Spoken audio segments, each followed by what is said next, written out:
কি বলবেন বলেন। বাবা, আমি তো বুঝাতে বুঝাতে ক্লান্ত হয়ে গেছি।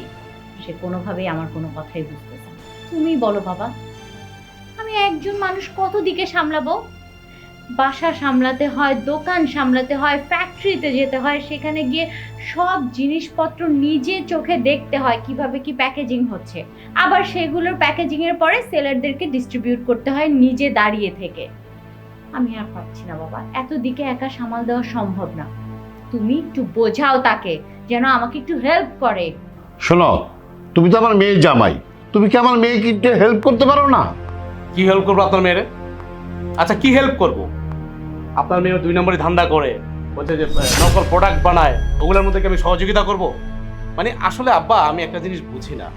আপনি হচ্ছেন আপনার মেয়ে, মানে আমার শ্বশুর, আপনার বয়স হয়েছে, কই আপনি আপনার মেয়েকে একটু বুঝাবেন যে এই সমস্ত 2 নম্বরই ধান্দা, 2 নম্বরই ব্যবসা বন্ধ করার জন্য।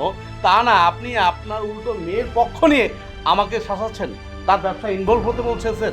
মানে এটা কোনো কথা আব্বা? 2 নাম্বারের ব্যবসা করি মানে? এখানে 2 নাম্বারের কি দেখছো? ও আচ্ছা, মানে আমি তোমার ওয়াইফ ধাপে ধাপে উপরে উঠছি ব্যবসা করে, সেটা তোমার ভালো লাগছে না তাই না? শোনো, ব্যবসার মধ্যে কোনো 1 নাম্বারই 2 নাম্বারই নাই, বুঝছো? কে ব্যবসায় এগিয়ে গেল সেটাই হচ্ছে কথা। আচ্ছা আব্বা, আমি একটা জিনিস আমার মাথায় ঢোকে না। আপনার মেয়েকে উল্টো আপনি আরো শাসাবেন, বারণ করবেন যেন এই সমস্ত 2 নম্বরই কাজকাম না করে। তা না, আপনি উল্টা আপনার মেয়ের পক্ষ নিয়ে আমাকে বলতেছেন যে তার ব্যবসায় হেল্প করতে, 2 নম্বরই ব্যবসার মধ্যে আমি হেল্প করতে যাব। মানে আপনার মানে মানে আমার মাথায় কিছু খেয়ে না বাবা। আরে তুমি 2 নম্বর বলছো কেন? এটা একটা বিজনেস। শুরু হয়ে গেল বাবা, শুরু হয়ে গেল। বাবা, তুমি কাকে বুঝাতে আসছো? আমারই ভুল হয়েছে তোমাকে রিকোয়েস্ট করা যে ওকে একটু বুঝাও। এখানে আসলে বুঝায় কোনো লাভ নেই। আর শোনো, হ্যাঁ তো যে বড় বড় কথা বলছো, আমি যেসব প্রোডাক্ট বানাই সেগুলোতে মানুষের লাভবানই হচ্ছে, কারো কোনো ক্ষতি হচ্ছে না। ক্ষতি হলে এতদিনে আমরা জানতাম না। যত দিন যাচ্ছে প্রোডাক্টের সেল আরো বেড়ে যাচ্ছে। তার মানে কি বলো? 2 নাম্বার জিনিসই মানুষের কাজে লাগছে। আর শোনো, এখন শুধু আমি না, সব ব্যবসায় একটু ওলট পালট হয়। এই জন্য আমাদের দেশের মানুষের স্কিন, খাবারের দিক দিয়ে পেট, সব দিক দিয়ে সহ্য হয়ে গেছে, বুঝছো? কারো কোনো ঝামেলা হচ্ছে না, তোমার মধ্যেই যত ঝামেলা। আচ্ছা, কোনো উপকার না? এটা উপকার হয়?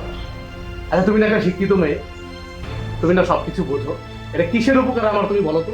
তুমি যে নকল প্রোডাক্টগুলো বানাচ্ছ, যে কসমেটিক্স বানাও আর কি কি আমি জানি, তোমার তো ব্যবসার আবার আকাল না।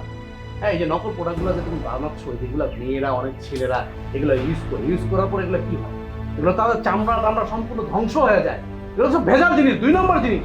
তো তুমি এগুলো জিনিসগুলো কেন করো? একটা মেয়ে আর একটা মেয়ের ক্ষতি তুমি কেন করো? মানে তোমার বিন্দুমাত্র তোমার কাঁপে না এগুলা? তোমাকে আমি এগুলো কি বুঝাচ্ছি? তোমার বাবা হয়ে আসছে, তোমার ওকালতি করছে। তোমাদের হুশ জ্ঞান আর কখনোই হবে না, বুঝছো? আমি আর তোমাদের এর মধ্যে নাই। আচ্ছা বাবা, আপনার মেয়ের 2 নম্বরের ব্যবসা করতে হবে কেন বলেন তো? আমি যে টাকা বেতন পাই, যে সৎ ইনকামটা করি, এটা দিয়ে তো আমাদের স্বামী স্ত্রী হয়ে যাচ্ছে ভালো, আলহামদুলিল্লাহ। তার ব্যবসা করতে হবে কেন? 2 নম্বরই ধান্দা করতে হবে কেন? আপনি তার মধ্যে আবার সাই দিচ্ছেন তাকে। মানে কি বলে, আমাদের গ্রামের ভাষায় একটা কথা আছে না, যে একই তো নাচুই না বুড়ি, আরো পাইছে ঢোলের বাড়ি। শোনো, যেই দিন পুলিশ তোমার কোমরে এসে দড়ি বাঁধবে না, টানতে টানতে নিয়ে যাবে, সেই দিন তুমি বুঝবা আমি আর তোমাদের মধ্যে নাই। দেখছো বাবা, জামাই হয়ে বউকে বলতেছে যে আমাকে নাকি পুলিশ দড়ি দিয়ে টানতে টানতে নিয়ে যাবে। মানে তার আশাটা দেখো। মানুষ না মানুষের ভালো দেখতে পারে না, সেটা জানতাম, কিন্তু ঘরের স্বামী যে এরকম করে সেটা কখনোই জানতাম না। শোন মা, তোর জামাই তোর ভালো চায় না, তুই তোর মতো ব্যবসা চালিয়ে যা। হ্যাঁ, আমি কি ওর মতো বোকা? এত টাকা আসতেছে, আমি আমার নিজের ক্যারিয়ারটাকে আরো অনেক দূরে নিয়ে যাবো বাবা। যত চাই বলি, ওর এইসব কথায় আমার মন চলবে।